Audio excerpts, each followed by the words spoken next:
The Bank of England is increasing the base rate. There's war in Europe. We're coming out of a pandemic. The pound is crashing and inflation is breaking records. All pretty doom and gloom, but the intelligent investor will use this as an opportunity. Make sure you don't miss out on this. So with that in mind, I wanted to have a look, see if it's worth investing into some UK dividend businesses. Personally, I do want to increase my exposure into the UK from a dividend perspective. So in this video, I'm going to go over 3 companies I'm currently looking at with the consideration of adding into my portfolio. I'm going to do 2 or 3 of these videos where I look at some businesses across the UK. So this could be part of a 3-parter. So keep an eye out for any future videos on this same topic. Subscribe so you don't miss out on any of that future content. We've got 3 businesses I mentioned, and the first one is Persimmon. So who are Persimmon? Quite simply, they're a UK house builder, one of the biggest in the UK, founded in 1972. They put a lot of houses out in the UK market. Now the share price of Persimmon is currently down 54% year on year.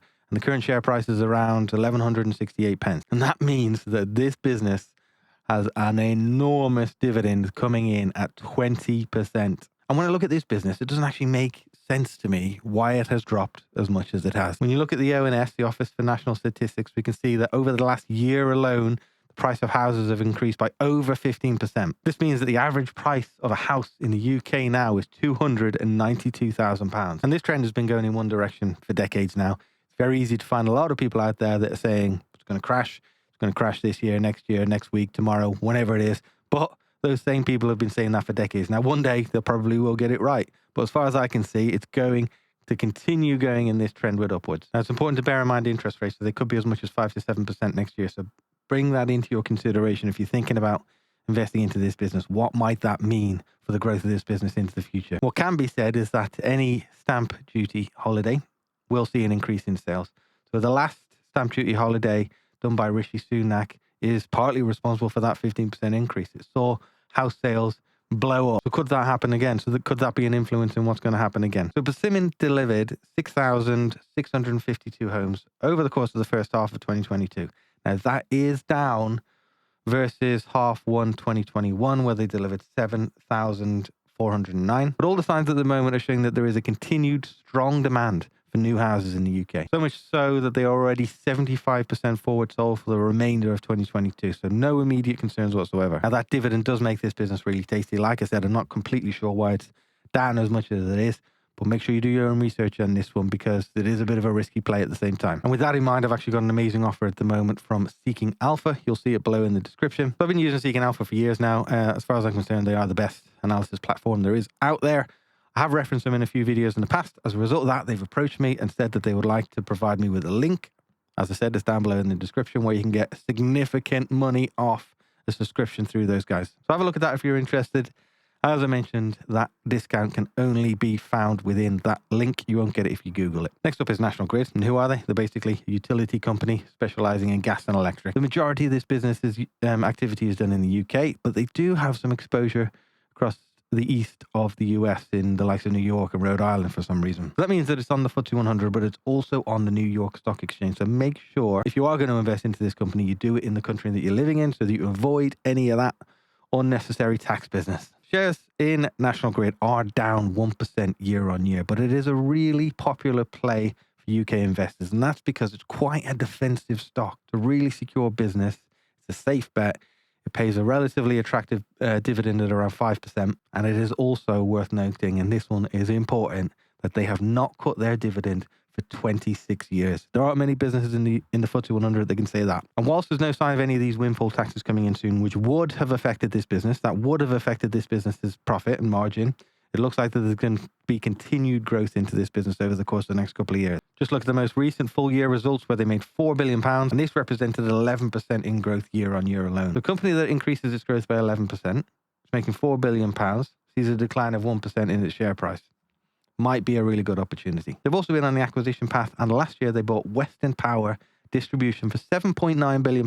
So Western Power are the UK's largest distributor of energy, so it feels like a really good fit for these two businesses, and we can expect to see some efficiencies as a result of that merger happening over the course of the next couple of years. Now, the elephant in the room here when you're looking at any energy business is over the last couple of years, the world has changed from war across Russia and Ukraine to the impact of climate change and how that has come right to the top of people's focus. We need to consider these things if we're going to invest into these sort of business. These businesses are only going to survive if they adopt a more greener future. I have mentioned it before in a number of different videos. If you can identify businesses that are going to support a greener future, you could be onto a winner. And we need to see that from National Grid if we're going to be investing into them. And they have started to do that. So they have invested £24 billion into decarbonising the UK's grid. They're going to do that over the course of the next 5 years. And that is a lot of cash. You can tell that they're taking this seriously, but it is the sort of thing that they need to do if they're going to continue to grow. So it does mean that there is risk associated with it if you're going to be spending that amount of cash, but it is, as far as I'm concerned, the best place you could possibly be investing in a business like this. Last up is the one that got away. Lloyds Bank. And why is it the one that got away? Well, it's a business that I did previously hold, and I sold it in the middle of the pandemic for a price that, if I'm honest, I'm not prepared to share with you. But that was in the past, and now it's back on my radar. And why? Well, I will explain now. Lloyds are a bank based in the UK. You probably all know this. They're one of the traditional big four banks. An interesting fact for you here, they are the most traded business within the FTSE 100, the most sold and bought business that there is. Now, we're not traders, oh, are we? We're investors. So let's have a look at this business with a long-term view. So it's down 18% over the course of the last year, and a large part of that is to do with what's been going on in number 10 and the uncertainty around the UK government and interest rates and pensions and gilts and bonds and all of that sort of business. But 18% down, I think, could represent a really good new buying in opportunity. It's actually not far off the price I sold it for originally. In the last month alone, it's 15% down. And personally, I don't think we'll be catching a falling knife with this one. So there's two things you need to weigh up here if you're going to think about investing into Lloyds. Rising interest rates is good for banks, but recession is bad for banks. And we have both at the moment. But as I mentioned, I'm a long-term investor. So do I think recession is going to go on for the next 2 decades? No, I do not. I also believe that the interest rates we've seen over the course of the last few years, we're probably not going to see again for a very long time. I don't think we realized how good we had it. And as we see these increases over the course of the next few months and into 2023, could reach 5, 6, 7%. If they do come down, and they will come down eventually, I don't think they're going to come down as low as they previously did. That means that there is opportunity and potential for the likes of Lloyds to continue to grow pretty strongly. So, like Persimmon, it's another business that is very highly linked to the UK housing market, especially when you consider they have such little exposure into global markets. Currently within Lloyds, loans and mortgages are coming in at £456 billion. And of that, £296 billion is linked to mortgages. So 65% of the loans outstanding at the moment is linked to mortgages. Bear that in mind. If you think they've got a housing crisis coming that's anywhere near what it was like in 2008, if you think we're going to see a massive increase in defaults on mortgage payments, then probably this is not going to be the business for you. Because the reality is that would cripple a business like Lloyds. That's your risk to take. So let's have a look at some numbers here first. So within H1, income rose to £8.5 billion. And the business generated off the back of that £2.9 billion in profit. Now, this is down from the £3.9 billion in profit they made in the previous year, but this is attributed to deferred tax credits and a number of other things that don't necessarily concern me that much. Lloyds has got a really attractive PE ratio at the moment of 5.53 and a dividend that is paying at around 5%. Now, there was a dividend cut across the pandemic. So that's another thing that you need to consider. Could that happen again? I'm actually starting to convince myself of this business again. I have done a lot of research. Can't cover it all here because we haven't got the time. But I think it does represent pretty good value at the moment. It is a top 3 for me across the 3 that I've mentioned today. So it could be one that you see added to the portfolio in the near future. Goes without saying, don't follow me blindly. I'm just some idiot on the internet. What do I know?